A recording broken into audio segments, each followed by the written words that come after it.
honor de presentarles al doctor Juan Luis Hernández Arellano. Él es egresado de la carrera de Ingeniería Industrial y de la maestría en Ciencias de Ingeniería Industrial del Instituto Tecnológico de Celaya. Doctor en Ciencias en Ingeniería por la Universidad Autónoma de Ciudad Juárez. Postdoctorado en Ergonomía y Factores Humanos por el Virginia Polytechnic Institute and State University. Autor y coautor de más de 30 artículos publicados en revistas científicas, un libro de prácticas de antropometría y biomecánica y el libro de Handbook of Research of Ergonomic Product Design. Autor de 3 patentes y 3 diseños industriales. Actualmente profesor investigador de la Universidad Autónoma de Ciudad Juárez en el programa de Diseño Industrial, la maestría en Diseño y Desarrollo de Producto, el doctorado en Ciencias de Ingeniería y el doctorado en Diseño. Es miembro del Sistema Nacional de Investigadores Nivel 1 y fundador de la empresa de consultoría y diseño en ergonomía Ergotech MX.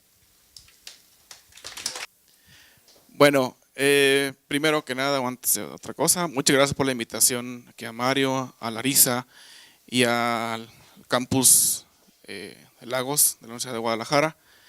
Es un enorme placer estar con ustedes y compartirles un poquito mi experiencia en el desarrollo de investigación en ergonomía. Y pues bueno, yo espero realmente que esto les deje una muy buena pues experiencia, una buena plática y al final pues que pregunten todo lo que quieran. ¿De acuerdo? Es más, no me voy si no preguntan. Bueno, desde que me invitaron pues pregunté, bueno, ¿de qué va a ser el evento? Díganme qué va a ser para ver qué voy a preparar y poder dirigirme a la audiencia, ¿no? No es lo mismo dirigirnos a veces con, por ejemplo, los congresos internacionales que vas y presentas una investigación muy específica y te encuentras por ahí 2 o 3 personas que saben del tema y te preguntan algo muy, muy específico, a dirigirnos a alumnos de posgrado, alumnos de licenciatura en ingeniería. Entonces quise preparar esto para darles una visión de la ergonomía en México y luego qué pueden hacer, qué pueden empezar a hacer y lo puse en 3 fases. ¿Cómo empiezo, cómo me mantengo y cómo me consolido? Al final ahí le hablo a Mario y a sus maestros. Bueno, mi agenda de la presentación voy a empezar diciendo qué es ergonomía y siempre me pasa, me dicen, ¿economía, antropología? No, ergonomía. Y ahorita van a ver por qué. De hecho, bueno, iba a estar el día de hoy, pero no pudo venir uno de mis directores de doctorado, que es aquí de la región, pero no pudo venir por un problema en la mañana. Y él comenta que cuando se fue a estudiar a Inglaterra, que fue de las primeras personas que regresó a México con una maestría y doctorado en ergonomía, le dijo el CONACYT, maestro, ya está lista su beca para su maestría en economía. Pues no, tuvo que cambiar todo el proceso porque ¿sabe? No, es ergonomía. Oye, ¿qué es eso? En el 88, 89 por ahí. Exacto. Yo apenas estaba como en el kinder, creo. Bueno, después factores humanos y ergonomía son 2 conceptos que se crearon en los años 60. Bueno, vamos a ver esa parte. ¿Cómo inicia la ergonomía en México? Se van a sorprender un poquito porque ustedes están en la casa de la ergonomía en México. Ya lo verán. El contexto actual de la ergonomía en México, cómo está. Y después lo pongo así, cómo empezar, cómo continuar, cómo consolidar.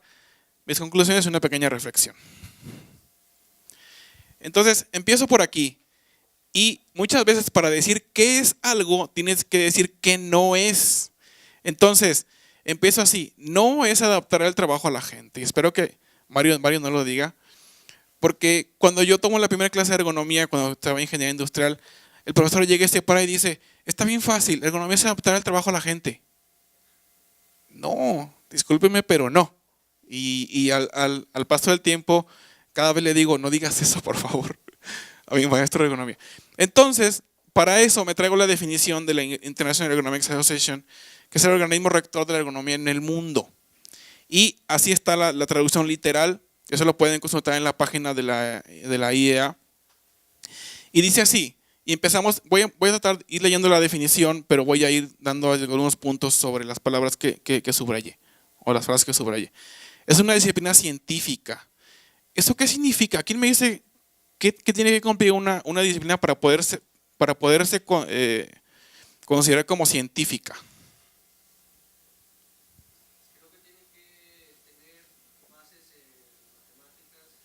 Así es.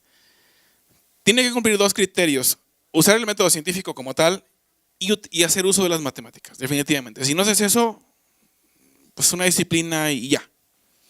De carácter multidisciplinar, hay varias áreas que soportan la ergonomía: antropometría, biomecánica, fisiología, ergonomía cognitiva, etcétera. Hay muchas más. Que estudia las relaciones entre el hombre, fíjense, el hombre, la persona como tal, la actividad que realiza, las tareas que le ponen a hacer y los elementos del sistema. ¿A qué me refiero en que se haya inmerso? ¿A qué nos referimos con esto? Bien, ahorita yo estoy parado aquí y estoy trabajando. Bueno, para mi universidad no, pero estoy trabajando. ¿Con qué estoy interactuando? Con un micrófono, pero también con el ambiente. Como se dieron cuenta, vengo de Ciudad Juárez y allá ahorita hay 40 grados y estoy feliz aquí. Aunque ustedes sientan calor, créanme que yo no siento nada de calor. Bueno, con la finalidad de disminuir las cargas físicas, mentales y psíquicas del individuo y de adecuar los productos, sistemas, puestos de trabajo y entornos, todo en general, no nada más interactuamos con objetos, sino también con el entorno, y eso es importante, porque el entorno implica temperatura, humedad, velocidad del aire, vibraciones, exposición a radiación, etc. ¿Dónde me quedé? A las características, limitaciones y necesidades de los usuarios, ¿sí? Buscando optimizar su eficacia, seguridad, confort y el rendimiento global del sistema. Si lo vemos, pareciera un poco complejo, pero no lo es, ¿sí? Y eso no es adaptar el trabajo a la gente. Y por eso la primera parte, no, creo que no la puse por ahí, pero todo eso es diseñar, no es adaptar. Entonces yo lo pondría en términos muy pequeños, muy rápidos: diseñar el trabajo a la gente. Para esto tengo algunos ejemplos aquí. Bueno, antes de pasar a la parte de los ejemplos, ese es el diagrama que nos marca la IEA. De hecho está en la página de internet, ustedes lo pueden ver. ¿Qué tenemos en el centro? Pensé que sí iba a tener aquí el cursor, pero no, se ve muy, muy, muy pequeñito. ¿Qué tenemos en el centro? La persona, el trabajador. ¿Y qué lo rodea? Las tareas, los productos, los trabajos, el ambiente y la organización. ¿Sí? Ahí está. Todo eso. Y eso se llama enfoque antropocéntrico. Entonces, algunos ejemplos para comparar el adaptar contra el diseñar. Y el primero es mi ejemplo clásico, porque bueno, mi papá bueno, yo le ayudaba. Vendió tacos 10 años, no 15 años. Y el puesto de tacos o cualquier puesto donde vendes algo es el ejemplo perfecto para adaptar las cosas. Ahí está.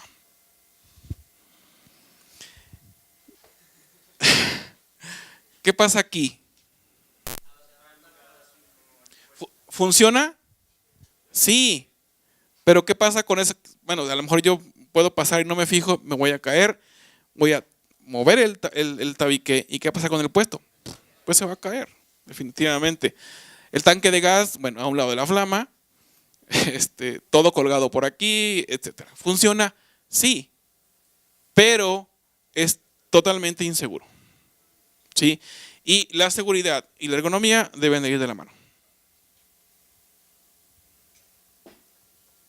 No podemos crear trabajos inseguros que sean ergonómicos o viceversa. ¿Qué sería diseñar? Me encontré por ahí esta imagen. Pues eso, ¿no? Obviamente el costo entre adaptar y diseñar pues es muy grande, pero tiene efectos en la seguridad, en la eficiencia del sistema, como ya lo veíamos en la definición. Ya se me antojó. Bueno, hay quien pregunte, lo voy a ver un poquito más adelante: ¿cuándo nace la ergonomía? ¿Alguien tiene idea? ¿Cuándo surge como disciplina científica? ¿Cuándo se reconoce? ¿En qué época? ¿En qué años? No, un poco después. A ver, tú primero. Después de la Segunda Guerra Mundial, años 40, 50, y otra la vamos a ver. Sin embargo, ¿esto cuándo se hizo? En una cárcel. Quiero pensar que este tipo de adaptaciones Pues se hicieron mucho antes de la Segunda Guerra Mundial. Entonces, yo por aquí tengo esta reflexión. O sea, sí, la ergonomía surge después de la Segunda Guerra Mundial. Sin embargo, cuando vemos herramientas, no sé, de épocas prehistóricas, pues es una adaptación. A fin de cuentas, los cazadores utilizaban piedras afiladas o piedras con un palo para hacer hachas, y eso ya era hacer ergonomía de una forma muy empírica, pero funcionaba. Entonces podríamos considerar como dos grandes etapas: antes de la Segunda Guerra Mundial y después de la Segunda Guerra Mundial. ¿Qué sería diseñar? Pues esto. Es común que en casa utilizamos un cuchillo largo y plano para todo. Sin embargo, ¿qué pasa con un taquero? ¿Qué pasa con un carnicero? ¿Utilizan el mismo cuchillo? Sí, tal vez. Pero las tareas son diferentes, por lo tanto la herramienta que tengo que utilizar debería ser diferente.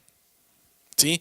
¿Por qué? Porque no voy a cortar una carne con un cuchillo que me va a generar una desviación de la muñeca, y con el paso del tiempo mi muñeca se va a lastimar y se va a dañar. Y pasa que hay gente que lo ha hecho toda la vida y de repente ya no puede trabajar. Son expertos en lo que hacen, pero ya no pueden trabajar porque se dañaron una muñeca, un nervio, entonces ya no pueden trabajar. Último ejemplo, está genial, y busqué dos imágenes así. Esa sandía obviamente no es más chusco que otra cosa, la de la sandía, pero vean el niño. Yo no sé quién se le ocurre poner una bolsa del niño para andar en la moto. ¿De qué lo va a proteger? De nada, además que lo va a asfixiar. Bueno, a lo mejor estaba lloviendo y lo taparon que no se mojara. Pero, ¿qué es diseñar esto? ¿Es caro? Definitivamente que sí. Acabo de terminar un proyecto de titulación con un chico de diseño industrial que me dice: oye, yo fui jugador de fútbol americano, ya no puedo jugar porque tuve un daño y un problema auditivo. Pero yo lo que veo es que cuando eres jugador, pues amateur, te prestan el casco y no es ni de tu talla, y la suspensión ya no sirve porque ya alguien lo desechó y por ahí está el casco y te lo pones pensando que te va a proteger, pero todo lo contrario. Entonces, ¿por qué no diseñamos una suspensión interna que se puede intercambiar y se puede poner en un casco ya usado? Perfecto. Entonces por ahí experimentamos con algunos materiales y la impresión 3D, que ahora ya está muy, muy al alcance, y generamos unos primeros prototipos con para cascos usados. Vamos a darle continuidad porque es una primera aproximación, pero redujimos la fuerza de absorción en 70%. Entonces, pues por ahí va. Para concluir esta primera parte, ¿adaptar qué es? ¿Un proceso rápido? Pongo un tabique, soporta el taco, perfecto, ¿funciona? Sí. ¿Barato? Pues sí, un tabique ahí lo agarré de la construcción de enfrente, lo puse y se acabó. ¿Fácil? Sí. Levanto el puesto de tacos, pongo mi tabique y se acabó. Pongo un hilito, cuelgo la bolsa y se acabó. Pero, es riesgoso. Bueno, ineficiente tal vez, no sé, depende del contexto y depende del caso muy específico, porque ahí fue eficiente, sí, pero era inseguro. ¿Diseñar qué es? Es un proceso largo, caro, difícil, pero debe de ser seguro y eficiente. Sé que a lo mejor no es su disciplina, pero traten de diseñar lo que sea. Diseñen tareas. Bueno, en la parte de ingeniería industrial, la administración industrial, diseñamos tareas, diseñamos procesos. Entonces hay que diseñarlos, no improvisarlos, sino adaptarlos, diseñarlos. Y eso lleva tiempo, es costoso, pero lo puedes medir. Hay indicadores que puedes medir en un proceso para saber si lo que están haciendo los trabajadores o una línea de producción es eficiente o no.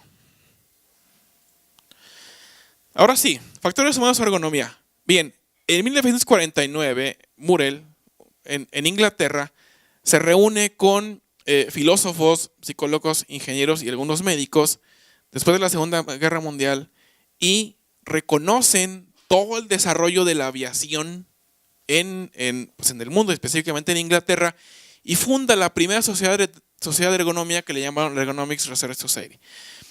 Y ahí empieza todo este camino que van a ser ya que 60 años, 70, sí, 70 años, de que se reconoce como tal esa disciplina. Ahora, a lo mejor no tenemos las imágenes aquí en la mente y no las tengo en la presentación, pero ¿cómo se imagina un avión de la Primera Guerra Mundial? Los años 20, años 30.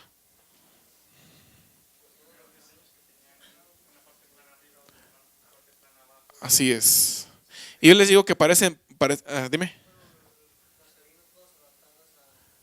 No había cabinas.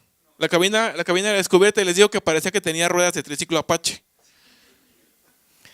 ¿Cómo son los aviones de la Segunda Guerra Mundial? Todos hemos visto alguna película de la época de Hitler.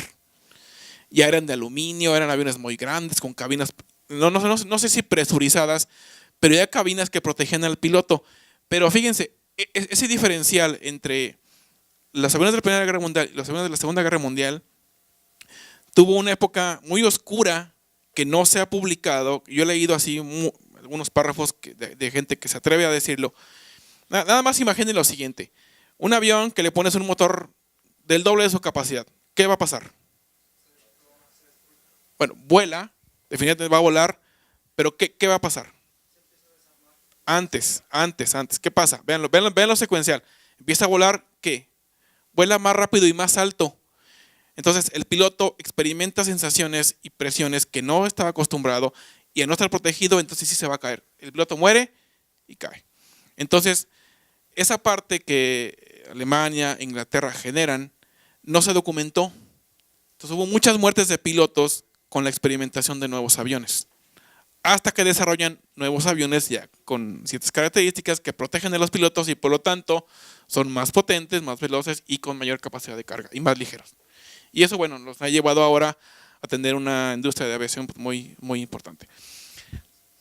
Pero nuestros amigos los gringos no pueden ver que un país crea algo porque ellos crean lo suyo y dicen que es diferente y mejor. Y ellos crean factores humanos o human factors. Dicen, no, ergonomía eso no es.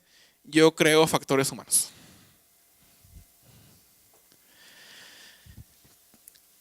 Desde el punto de vista de su creación, ¿qué es ergonomía y qué es factores humanos? Ergonomía se dedicaba a la creación de ciencia básica.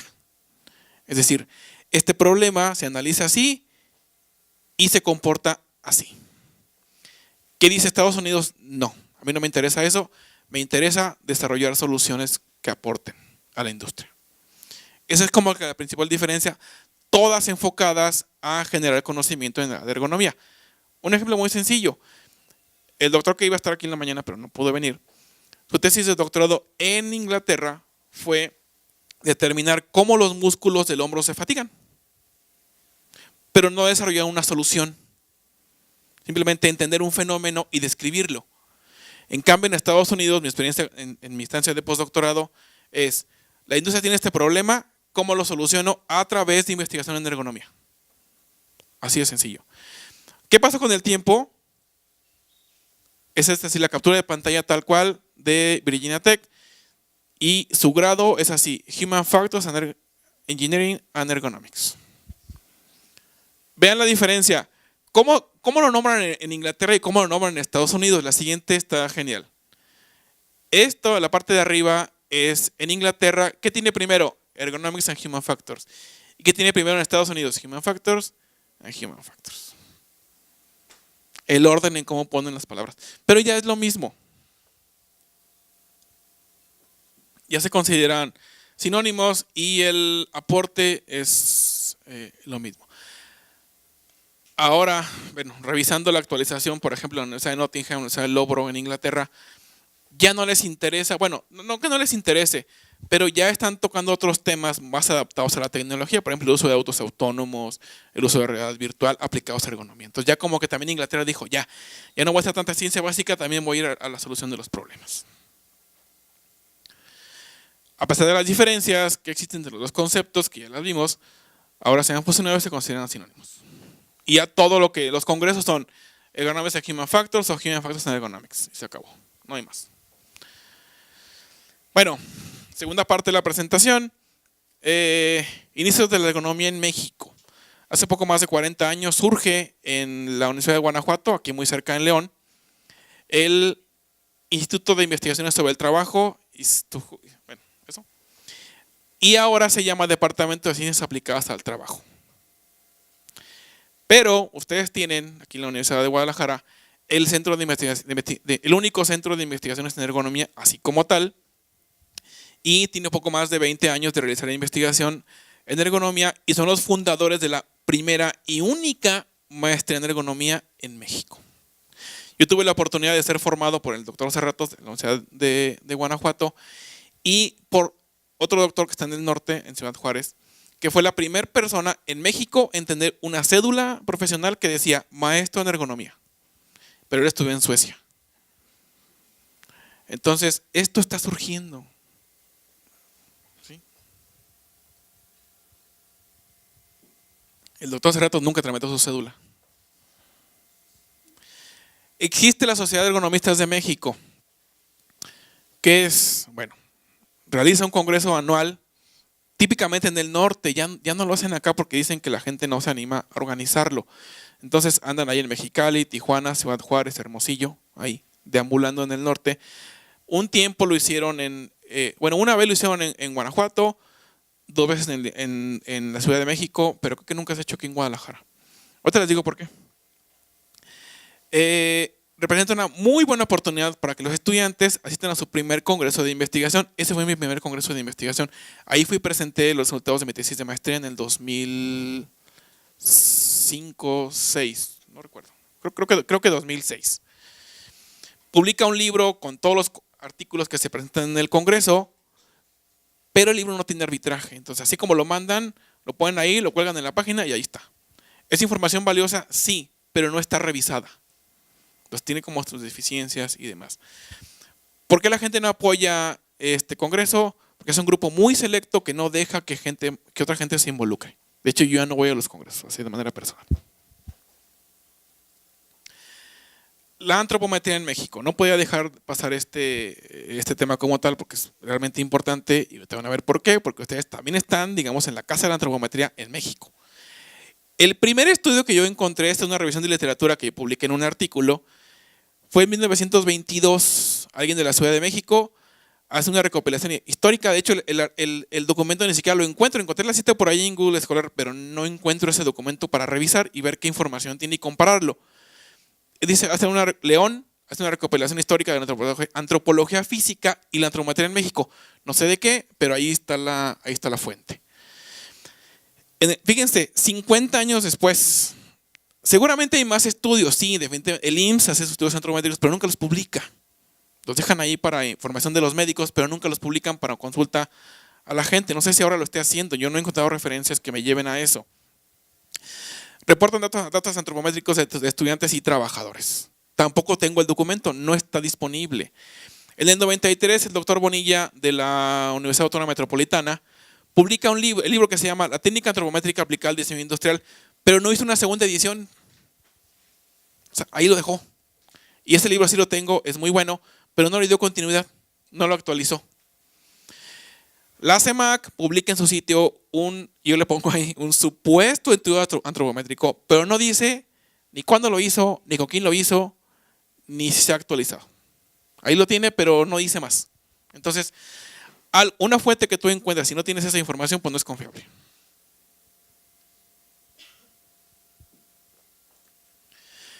El doctor Rosalío Ávila, recién jubilado del Centro de Investigación en Ergonomía y fundador de la primera maestría en ergonomía en México, en 2001 publican el libro ícono de la antropometría en México, que se llama así, bueno, en Latinoamérica, Dimensiones antropométricas de la población latinoamericana, México, Cuba, Colombia y Chile. Ese libro es el libro de antropometría con más citas en México y en Latinoamérica. Es un ícono de la antropometría en México. No han hecho una segunda edición, pero sí han hecho libros que se han desprendido de ahí. Ahora ya están midiendo digitalmente. Igual, de ese libro se desprende un artículo que se publica en Applied Ergonomics, en la revista Applied Ergonomics, con una carta antropométrica de niños. Creo que va desde 6, de educación primaria, 6 a 12 años. Y ahí está la información. También es un artículo muy citado que lo citan casi a diario. De la Vega, el doctor Enrique de la Vega, que trabaja en el Tecnológico de Hermosillo, en 2004 publica una carta antropométrica con personas que sufren paraplegia crucial en el estado de Sonora y Sinaloa. Bautista, yo vi cuando esta carta se presentó en el Congreso de Ergonomía, publica una carta antropométrica de personas con enanismo. Creo que fueron 20 personas nada más. Es poquita, pero bueno, de una referencia sirve. Los demás son estudios en los que yo he colaborado. Un estudio donde se generan mediciones antropométricas para el desarrollo de herramientas manuales, una muestra de 100 personas. Y el último es un estudio que hicimos en la Universidad Autónoma de Ciudad Juárez midiendo estudiantes. Son 140 estudiantes, 70 hombres, 70 mujeres. Y tenemos ahí la información. Ahí está. Entonces, fíjense, en casi 100 años, ¿cuántos estudios contamos? 10 aproximadamente. ¿Hace falta hacer? Sí, mucho. Bueno, ¿qué pasa con con quién hace ergonomía en México? Los profesores. Entonces aquí tengo esta información que saqué directamente de la página del programa de mejoramiento del profesorado, el PROMEP o PRODEP ahora, y existen 26 cuerpos académicos o grupos de investigación. Un cuerpo académico es un grupo de profesores que se reúnen para hacer investigación y se les da ese nombre cuando la Secretaría de Educación Pública a través del PRODEP reconoce el trabajo de los profesores como equipo de trabajo. Entonces, así para que se vayan con esa definición. Existen 26 cuerpos académicos que dentro de su nombre, descripción o líneas de generación y aplicación del conocimiento mencionan una de las siguientes palabras. Cuando busco eso, yo dije, pues ahí va a estar mi cuerpo académico. No, nunca le pusimos ninguna de esas palabras. Y vemos 2 personas que hacemos ergonomía. Entonces, ahí en ese número yo no estoy. Porque sí hago ergonomía, pero mis criterios de búsqueda fueron esos. Y esos 26 cuerpos académicos integran a 122 profesores e investigadores que pertenecen a los grupos. ¿Cómo está? Los cuerpos académicos tienen 3 niveles de consolidación, que es en formación, es cuando apenas el grupo se integra y ya tienen ciertos trabajos en común, en consolidación o consolidado. Entonces, fíjense, hay 14 cuerpos académicos en formación, 9 en consolidación y solo 3 consolidados. El mío está consolidado, pero no está ahí. Debe haber 4, pero no lo puse porque no cumplió con los criterios de búsqueda. Pero de esos 22, solamente 7 en el nombre incluyen la palabra ergonomía o factores humanos. ¿Cuáles son? Bueno, el primero es diseño, ergonomía y accesibilidad de la UAM Azcapotzalco. El segundo, pues es ergonomía como tal de la Universidad de Guadalajara. Es el único que se llama así, ergonomía. Tercero, ergonomía aplicada al diseño industrial y entorno tecnológico de la UAM Xochimilco. 4, ergonomía biomecánica del Tecnológico de Hermosillo. 5, ergonomía de factores humanos del Tecnológico de Ciudad Juárez. 6, tecnologías para la evaluación ergonómica de factores ambientales y entornos laborales de Puebla. Y el 7 se llama así, planeación tecnológica y diseño ergonómico de la Universidad Autónoma de Ciudad Juárez. Son unos colegas ahí de la universidad. ¿Qué pasa con los profesores que pertenecen al Sistema Nacional de Investigadores? Muy rápidamente, el Sistema Nacional de Investigadores lo crea el presidente López Portillo, creo que fue de lo único bueno que hizo. Entonces, por decreto presidencial, crea el Sistema Nacional de Investigadores para reconocer el trabajo que hacemos los investigadores, porque siempre pasaba y sigue pasando esa queja. ¿Por qué el investigador, si genera ciencia, no gana más? Entonces, fue una forma de reconocer el trabajo y hay un estímulo económico por pertenecer al Sistema Nacional de Investigadores. Entonces, fíjense, de los 122 profesores, 104 no pertenecen al sistema. 5 son candidatos, 12 nivel 1 y 2 nivel 2. No, 1 nivel 2. Y ninguno tiene el nivel 3. El sistema tiene 5 niveles de reconocimiento. Cuando eres candidato, nivel 1, 2, 3. Y cuando eres emérito, pero eso ya es cuando uno está muy viejito y ha hecho toda una vida. Es como el premio Nobel en México, para que lo entiendan así. Por cuerpos, género, por cuerpos académicos, 70 mujeres, 70 hombres y 52 mujeres. Digamos, no está equilibrado, pero tampoco está tan desequilibrado en términos generales. A veces uno se esperaría que fuera una rayita para las mujeres y para los hombres, pero no, ahí va. En términos de género está más o menos bien. De hecho, por ejemplo, la UAM Xochimilco y en Guadalajara, los cuerpos académicos tienen más mujeres que hombres. Y eso es bueno. Escuelas de ergonomía en México. Bueno, no como tal escuelas, pero ¿dónde pueden ustedes ir y estudiar o aprender algo de ergonomía cursando un posgrado? La maestría de ergonomía de la Universidad de Guadalajara, obviamente, tiene beca de CONACYT. La maestría en diseño industrial de la Universidad de la UNAM, también hay una línea de ergonomía como tal, en ergonomía y diseño de producto. Y en Juárez tenemos dos en la UACJ, que es la maestría en ingeniería industrial, que tiene una línea de investigación en ergonomía, y la otra, que es en la que yo colaboro, en la maestría en diseño y desarrollo de producto, también de la Autónoma de Ciudad de Juárez, que tenemos una línea específica en diseño ergonómico de producto, que es por eso fundé ese laboratorio como tal. El doctorado en ciencias de la ingeniería avanzada, que también donde yo colaboro, tenemos una línea como tal de ergonomía de factores humanos. Y hay dos más, que es la maestría en ingeniería industrial de Tecnológico de Ciudad Juárez y la maestría en ingeniería industrial del Tecnológico de Hermosillo. Si se fijan, los cuerpos académicos coinciden con estas formaciones, con estas maestrías. Aquí me faltó y Mario me dijo en la mañana, bueno, es un momento, el CIATEC en León, que es un centro CONACYT, ya ofrece una línea de investigación en maestría y doctorado en ergonomía y biomecánica aplicada ¿a qué? ¿A qué se imaginan? Al calzado. Fíjense, no al diseño de calzado, más bien a la investigación del uso de calzado, que no es diferente, no es lo mismo. Hay una línea, por ejemplo, en análisis de la marcha, donde analizan el uso de los zapatos, más no diseñan los zapatos. De ahí se pueden generar criterios para diseñar los calzados, pero es diferente. ¿Es una área de oportunidad? Claro que sí. Definitivamente que sí. Y necesitamos impulsar esto porque yo tengo 10 años ya de carrera y de antigüedad en mi universidad. Algún día espero jubilarme y ¿quién le va a seguir? Ustedes, nadie más. Entonces, mi misión como investigador y como persona es difundir esto para que a más gente le guste, a más estudiantes se interesen y órale, y teniendo ese ciclo. Porque yo lo que menos quiero es que el día que me jubile mi laboratorio se cierre y se llene de polvo. A alguien se lo tengo que dejar y pues, Mario, en Juárez no. Tiene miedo al calor.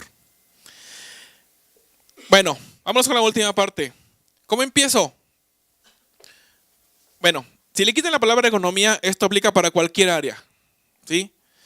Me debe de gustar. ¿Por qué estoy aquí? Porque me gusta, además que me gusta viajar, me gusta el área. Y créanme, lo hago con el mayor de los gustos y con la mayor pasión todos los días. Cuando preparé esto, digo, bueno, ¿cómo les puedo llegar? Entonces, igual, método científico. ¿Qué hacemos? Observen y observen con los ojos bien abiertos y afinen su vista. Es un sentido que tienen que afinar todo el tiempo. ¿Qué observo? Bueno, lo primero es, ¿todos medimos lo mismo? No, hay que medir a la gente. Y eso sí, es complicado, pero no es tan difícil. Con un entrenamiento sólido lo pueden hacer sin mayor problema. Las fuerzas. ¿Alguien se ha preguntado cuánta fuerza requieren para abrir una puerta? ¿Y cuántos kilos de fuerza requieren para abrir una fuerza? ¿O el momento que generan al abrir una fuerza en la bisagra? ¿Alguien lo ha medido? No. Y digamos que es relativamente sencillo poder darnos una idea de eso, porque yo agarro una báscula de esas de piso, la pongo en la pared, la empujo y me va a marcar cuánta fuerza requiero. No es la forma científica de hacerlo, pero sí es una forma de poderme imaginar cuánta fuerza necesito. Se acabó. Ahora, el frasco de la mermelada. Díganme a quién no, su mamá le dice, ábreme el frasco. ¿Por qué? ¿Se han preguntado por qué? ¿Qué pasa con la fuerza en las manos?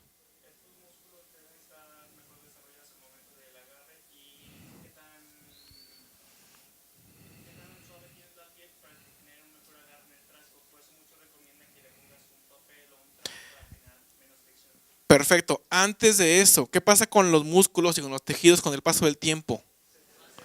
Se van degradando. Por eso hay gente que, inclusive mi esposa, me dice, ábreme el frasco. Y no es que tengan los tejidos degradados, sino que su capacidad de fuerza es menor. Y yo, gracias a que he hecho estas mediciones, pues me he encontrado que mi fuerza de mano es muy grande. Pero no es casualidad. Tengo 20 años siendo ciclista, entonces todo el tiempo estoy haciendo esto, con los frenos. No es casualidad. Ahora, ¿por qué alguien dice, es que no puedo? Y alguien llega y dice, sí, sí puedo. Hay diferencia de fuerzas, pero también percibimos la fuerza diferente. Y eso es de cada persona. Fin de semestre. ¿Por qué a ustedes les duele la espalda y los hombros a fin de semestre si no cargaron cosas pesadas?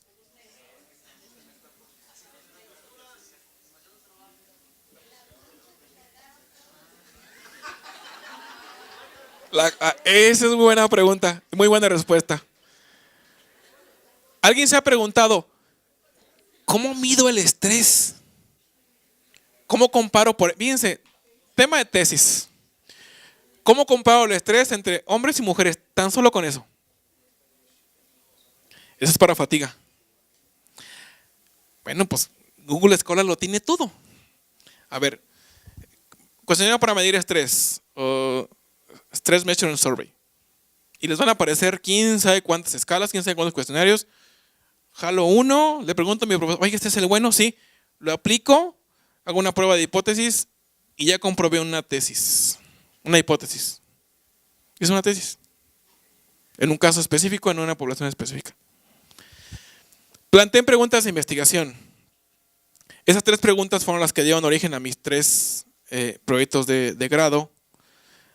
Bueno, no, el primero no, porque fue una memoria de residencias en una empresa que procesa ajonjolí, entonces pues, no lo conté. Pero el primero es mi tesis de maestría. ¿Qué pasa cuando la gente se expone a químicos en cromadoras? Hice algo de seguridad. No me metí con los químicos como tal, más bien con la seguridad y con la ergonomía en las empresas que croman. No sé, pues en todos los... Bueno, el cromo ya no se utiliza mucho porque es muy contaminante, pero sí el galvanizado.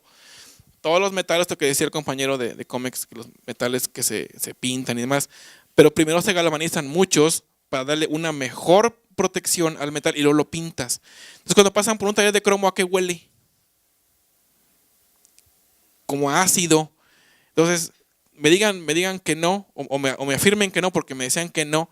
Estar expuesto a eso es contaminación y es contaminación del cuerpo. Esa frase como tal, la segunda, fue el inicio de mi tesis de doctorado. Los torneros ahora utilizan máquinas muy grandes con controles y ya no las máquinas con perillas o con rueditas. Sobre todo en líneas de producción donde fluye. Y les dio parálisis facial a los torneros. Pues, ¿por qué? Entonces, ¿por qué pasa eso? Y mi investigación fue relacionar la carga de trabajo con la fatiga de los torneros y entender cómo la carga genera la fatiga y cómo se comporta. Y la última fue mi proyecto de postdoctorado. Bueno, ¿cuál es el nivel de fuerza muscular ejercida por los torneros? Entonces hay que poner sensores en el cuerpo, medir la fuerza y después interpretarlo para poder decir, pasa así, pasa esto. Y planteen hipótesis. Ustedes llevan clase de estadística, saben plantear hipótesis, plantéenlas y resuélvanlas. Generen los datos, compruébenlas y digan, ya comprobé esto pasa así. 2. Observen fenómenos relacionados con la interacción hombre-máquina-entorno. Y puse una lista, pero esa lista puede ser infinita. Estrés en el trabajo. Profesores, alumnos, administrativos, obreros, choferes, todo. El estrés es como que el mal que nos aqueja todos los días ya. Pues puse ahí. Diferencias entre género, edades, orígenes, etc. Levantamiento de cargas. Los trabajadores de la industria de la construcción. Es mucho. La manipulación de objetos y cargas. ¿Por qué me estoy cambiando el micrófono cada rato y no me doy cuenta?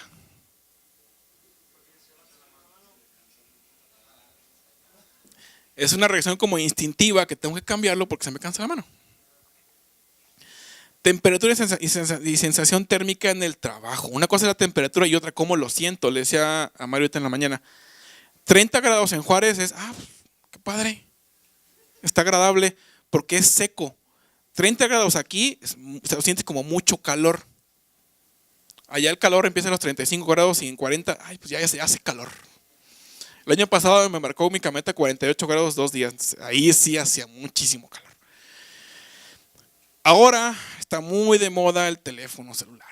Entonces, ¿qué está pasando? Y hay un fenómeno nuevo que se llama cuello de texto, que ya lo tenemos todos. Y no sabemos que ya lo tenemos, pero nos da el cuello en unos 5 o 6 años. Y feo. Además de los dedos también. La vista, platicaba con mi esposa la semana pasada. Fíjense qué negocios están creciendo y crecen diario. Las ópticas, las farmacias. ¿Por qué? Porque cada vez la gente usa más lentes. Ese fue mi regalo de maestría. Usar lentes. Bueno, me conoció cuando no usaba lentes y al final de la maestría usé lentes. Uso de computadoras, bueno, pues de los años 80 se empezó. El uso de autos autónomos, ¿qué está pasando con eso? O sea, yo me voy a subir a un Uber y no trae chofer, ¿me va a llevar? ¿No va a chocar? De hecho, ya en algunos países hay Uber sin chofer. Entonces, ¿qué pasa ahí? 3, y última. Interés en el verano de investigación. Salgan, no se queden aquí, váyanse. Ayuden a un profesor. Fíjense, a veces trabajar gratis a cambio de aprender les deja más que irse a trabajar ganando dinero. Claro, depende de prioridades, definitivamente. Pero yo hubiera querido, en mi formación de ingeniería, pegármele a un doctor para aprender, pero no había. Por eso yo ahora trato de jalar mucha gente para que me ayude y que aprendan. Qué bueno que están aquí, vayan a congresos. Ahí se actualizan en muchos temas. Lean literatura especializada, no nada más lean sus libros de texto u otras cosas. Busquen artículos. Google Scholar está ahí gratis para todos. Estancias de formación, bueno, de investigación, algo así. Sean curiosos. A mí me sorprende cómo mi niño que tiene 2 años y medio, no le importa si me voy a enojar o no, él va y hace las cosas, rompe las cosas porque es curioso. No perdamos esa habilidad de la curiosidad. ¿Cómo me mantengo? Ok, ya pasé esa primera parte. Ahora, ¿cómo me mantengo? Bueno, pues me tiene que gustar la investigación. Piensen en estudiar una maestría, en lo que sea, pero estudien una maestría. Yo cometí un error muy grande que al terminar la maestría dejé la estadística, no hacía estadística. Entonces lo que hacía ya no era comprobable, tiene muy poco nivel. Afine el reconocimiento de estadística paramétrica y no paramétrica, porque muchos de los fenómenos en ergonomía no los medimos como tal con una regla o con un instrumento, sino que los preguntamos. El estrés, ¿lo podemos medir? Sí, y hay formas de medirlo con ciertas sustancias que hay en la saliva, pero no están al alcance de todos. ¿Qué es lo que hago? Aplico una encuesta, pero son datos que no puedo analizar con la estadística común, que es la estadística paramétrica. Entonces tengo que aprender estadística no paramétrica para poder comprobar hipótesis que vienen de datos cualitativos. Publiquen sus investigaciones, vayan a congresos de investigación. Vayan una vez al congreso de ergonomía, no más. Empiecen a diversificar. 2, busquen colaborar con profesores e investigadores. ¿Sí? Aprendan de ellos. Realicen estancias de investigación en otras instituciones nacionales o extranjeras. Cuesta, sí, pero les va a dejar más de lo que pueden gastar. Realicen aplicaciones de matemáticas o estadísticas en la ergonomía. Modelos de regresión lineal, simple, múltiple, causales, correlaciones ANOVA, MANOVA, todo eso que tiene nombres ahí medio raros, entiéndanlos y aplíquenlos. Generen datos para aplicarlos y comprobar hipótesis. Hagan una tesis de ergonomía. Bueno, quiten la ergonomía, hagan una tesis, por Dios. Sí, entiendo, digan, a mí me da cierto, ¿cómo decirlo? Pero no estoy de acuerdo cuando las universidades titulan a la gente así como masivamente sin hacer un proyecto final. Están quitando una experiencia que los alumnos deben de pasar. Entonces, hagan una tesis. Pasen por pónganselo como un reto y háganlo. ¿Cómo consolido? Bueno, hacer investigación de alto nivel. Ya no nada más pequeñas hipótesis, sino de alto nivel. Piensen en un doctorado. Claro, son pasos secuenciales. A lo mejor ahorita es, ¿doctorado? ¿Para qué? Bueno, ya después le van a encontrar el sentido y la razón de ser. Busquen alumnos, eso ya, bueno, si son profesores, busquen alumnos con gusto y vocación por la investigación. No cualquier persona está, bueno, no a cualquier persona le puede gustar hacer investigación, pero los que sí les gusta hay que apoyarlos. Y den soluciones a problemas relevantes o complejos, como, bueno, no precisamente dar solución, aportar la solución de problemas complejos, como la obesidad, la diabetes, el estrés, carga mental, carga física, combinación de esfuerzos, etc.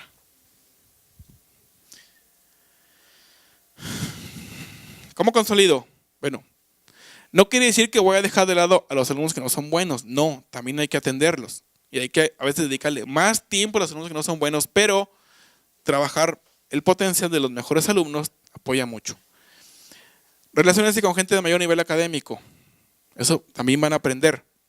Formen grupos de investigación. Ya veíamos ahí el panorama de los cuerpos académicos. Son pocos en realidad. No tengo el dato de cuántos son, pero son alrededor, son más de 2000 en el país.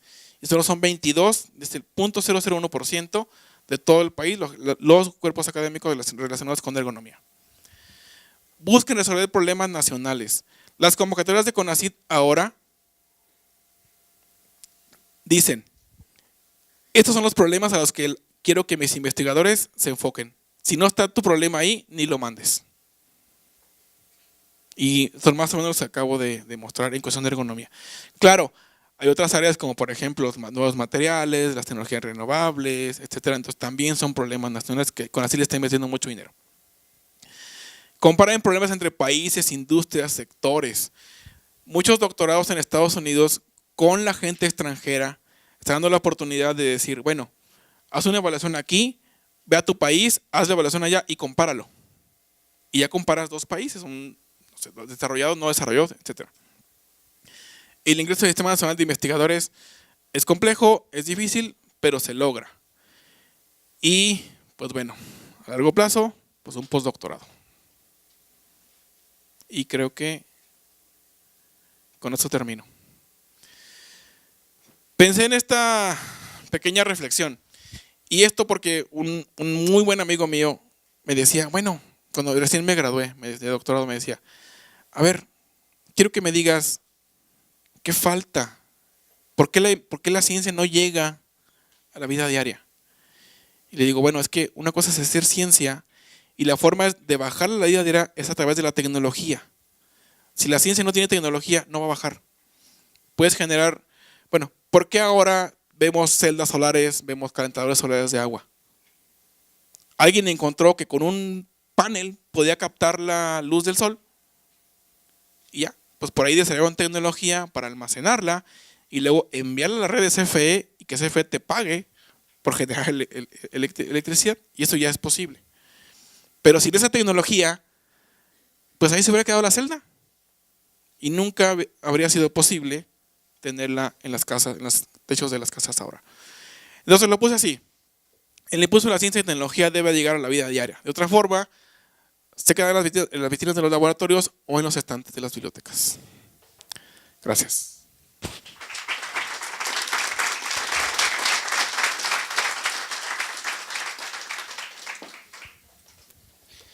Sus preguntas, por favor. Dije que no me iba. Hola, buenos días. Como la mayor parte de todos los científicos a lo largo de la historia han necesitado personas de prueba, objetos de prueba y demás, ¿de qué manera usted ha contribuido, por ejemplo, siendo su primer persona de prueba para sus investigaciones? Por ejemplo, comentaba la fuerza en las manos. Me ha tocado escuchar que, por ejemplo, algunos utilizan lo que es la báscula, básculas pequeñas, para medir qué tanta fuerza pueden aplicar utilizando sus manos. Por ejemplo, algunos amigos y yo hemos realizado esta investigación, aunque no formal, y hemos llegado entre 40 y 60 kilos por centímetro cuadrado.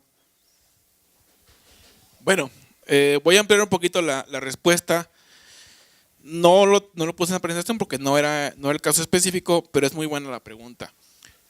En México es esta parte que voy a comentar relativamente nueva en algunas universidades, otras como la UNAM, con la Universidad de Guadalajara, la Universidad de Guanajuato, universidades ya de más tiempo, ya están más consolidadas en ese sentido.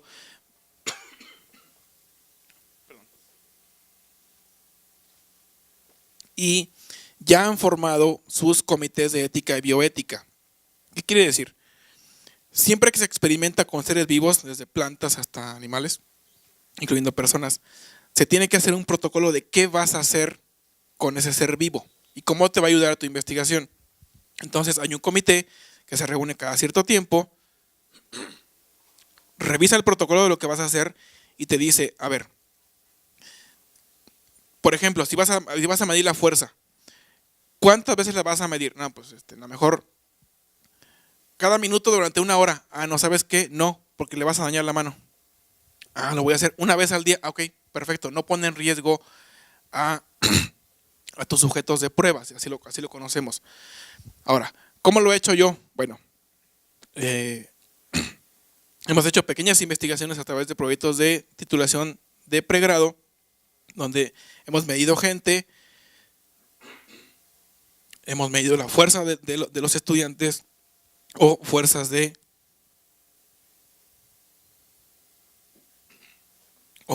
trabajadores, y hemos podido determinar ciertos niveles de referencia para poder decir que una fuerza es, digamos, baja, media, alta o peligrosa. Entonces, en términos generales, ese es más o menos como lo tenemos que hacer, que hacer un protocolo de qué vamos a hacer, enviarlo al comité de ética, que nos dé sus recomendaciones, y si pasa, pues ya lo puedes hacer. Por ejemplo, yo cuando llego a la Universidad de Virginia, lo primero que me piden es tomar el entrenamiento del comité de ética, que era leer un documento como de 30 páginas, y luego hacer un pequeño test, y tenía que tener aprobación de mínima de 7 puntos, o un promedio de 70, o no un promedio, sino un puntaje mínimo de 70% para poder aprobar ese entrenamiento. Antes de empezar mi experimento, donde puse sensores a voluntarios, bueno, que les pagué, porque eran voluntarios, allá todo se paga, tuve que hacer mi protocolo, enviarlo al comité de ética, que me lo aprobaran para siquiera poder entrar al laboratorio. Si no, no podía hacerlo. Entonces, esas cuestiones éticas deben de cuidarse mucho cuando se hacen experimentos con personas. Para una clase no es necesario, pero sí para un experimento que vas a publicar. Eso es obligatorio hacerlo. No sé si con eso contesté un poquito tu pregunta. ¿Alguien más, chicos?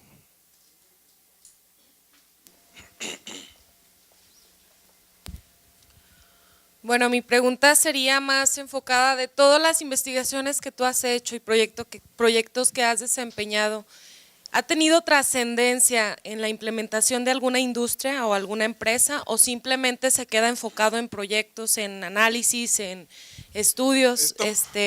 Sobre todo porque es muy importante, bueno, hablo en lo personal, en muchas empresas se manejan maquinarias, se manejan diferentes áreas donde la ergonomía pues sí es un punto muy importante, y creo que sería pues sí importante trascender tus conocimientos o tus estudios hacia la industria, que al final de cuentas vamos todos para allá. Sí, entiendo bien tu pregunta y es muy, muy pertinente. Un poquito de lo que decía de trabajar gratis a cambio de algo. Mi proyecto de doctorado implicó preguntarle al trabajador cómo se sentía, y en varios contextos. Entonces, cuando tú le dices a un gerente, oye, mira, voy a aplicar este cuestionario, lo primero que dices es no, porque me puedes alterar al sindicato y demás.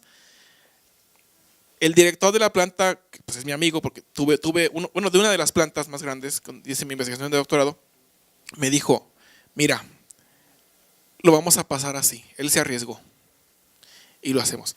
¿Qué día cambio? Yo le dije a las empresas, que fueron 3 en la ciudad de Celaya, les dije, dame oportunidad de hacer esto y yo tengo un diagnóstico de tus líneas de producción y te digo la priorización de lo que tienes que hacer y te doy un par de soluciones. Entonces, eso que dices, dos soluciones que dimos y que se implementaron, con eso yo gané. Bueno, la empresa ganó y yo me siento satisfecho de haber hecho algo por trabajadores. Imagínense un carrito que mide, no sé, 1 metro por 1,5 metros. Así, un carrito de fierro, de acero de calibre grueso. Porque ahí trasladan las flechas homocinéticas, bueno, las barras para hacer las flechas homocinéticas del carro. Una barra aproximadamente de 80 centímetros y cada barra pesa 5 kilos. Ellos no sabían, o a lo mejor le dijeron así, el típico número de 10, 100, 50. Al carrito le cabían 100 flechas. por 5 kilos, un trabajador tenía que empujar media tonelada. ¿Qué hacían? ¿O qué harán ustedes si no pueden? ¿Le ponen la mitad? Nos dimos cuenta de eso, bueno, ni yo. Fue uno de mis estudiantes que me llevé al verano de investigación para que me apoyara. Y me dijo, es que mira, ¿por qué lo cargan a la mitad? Y le dijimos al gerente, córtalo. Al día siguiente estaba cortado y el trabajador no precisamente más feliz, pero le quitaste la mitad del peso del carrito y lo podía empujar un poco más fácil. Y además solucionamos un problema de seguridad porque era una célula en U, que con el carrito, conforme iba avanzando, cerraba la célula, entonces tenías un problema de seguridad ante una emergencia. Entonces la solución, que no fue ni científica, porque no la medimos, fue simplemente observación, redujo un problema de carga y un problema de seguridad. Otra, la flecha mide 80 centímetros y la base donde la ponían era fija. Entonces imagínate a alguien de unos 50 contra alguien de unos 80, cómo te tenía que estirar la chica de unos 50 para meter una pieza en la parte superior. Cuando yo le enseño el video al director de manufactura, me dice, ¿me juras que eso es aquí? Pues claro, esa es tu empresa. Él no sabía que esa operación se estaba haciendo así. Entonces le diseñamos, ahí tuvimos un poquito invertimos más tiempo y diseño, porque diseñamos una base ajustable a las personas y las piezas. Entonces al implementarla, ya la chica de unos 50 estaba trabajando aquí, a la altura de los hombros, y el de unos 80 igual a la altura de los hombros, porque se ajustaba en dos rangos. A las personas, porque había una diferencia de 50 centímetros, no, 30 centímetros, más una diferencia de 50 centímetros en las flechas, porque hay una corta y una larga. Entonces se implementó y tuvimos mejoras bastante importantes en cuestión de molestias musculoesqueléticas en los hombros. Falta mucho por bajar, muchísimo, pero esas dos soluciones a mí me dejaron muy satisfecho en esa empresa, porque me dio la oportunidad de obtener mi grado y yo le dejé algo ahí, además de un diagnóstico. ¿Algo más? ¿Cómo andamos de tiempo? ¿Todavía? ¿Una más? Bueno, acá, Sí. En experiencia personal, en México, en la mayoría de las empresas grandes se manejan cursos de ergonomía, y esto es para explicarle a los empleados por qué deben hacer las cosas de cierta manera. Ellos siempre se preocupan por el bienestar de uno, más que nada por seguridad, y no pagar una incapacidad o X. O sea, sí es importante la ergonomía, y la mayoría de las empresas grandes en México la está implementando. Sí, es correcto, y aquí voy a cerrar con una frase del doctor Serratos, que no pudo estar aquí. Él dice, es que muchas veces tienes que proteger al trabajador de sí mismo, porque no hace las cosas como le dijiste que tenía que hacerlas y no se protege. No usa el equipo de protección personal, no levanta las cosas como debe de hacerlo y demás. Y cierro con esto. Una de mis amigas, que compañera de estancia en Boston, ella comparó técnicas de construcción en Estados Unidos y en Colombia. Ella es colombiana. Entonces hizo una pregunta muy sencilla. A ver, ¿a usted le dicen cómo debe levantar las cargas? Sí. Algunos decían que no, pero la mayoría le dijeron que sí. ¿Sigue el procedimiento? No. ¿Por qué? ¿Es que yo no soy gallina? ¿Y eso qué? Nada más porque no se quiere agachar y que le vean el trasero. Bueno, al revés. Porque no quiere tomar la posición correcta para levantar una carga y parezca gallina. ¿No lo va a hacer y va a dañarse su espalda? Sí. Bueno, pues ni modo. Gracias.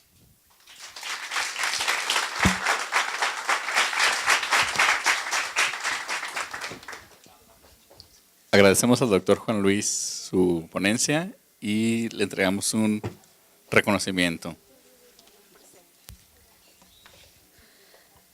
Hacemos entrega de una constancia al doctor Juan Luis Hernández Arellano por su participación como ponente con la conferencia Ergonomía, cómo entender y hacer investigación desde la licenciatura dentro del 5º Seminario de Mejora y Actualización en la Industria, efectuado el 1 de junio en el marco de la Universidad Internacional de Verano 2018. Firman doctor Aristarco Regalado Pinedo, rector del centro, doctora Rebeca Vanessa García Corzo, secretaria académica, y el licenciado Carlos Alfonso Palafox Velasco, secretario administrativo.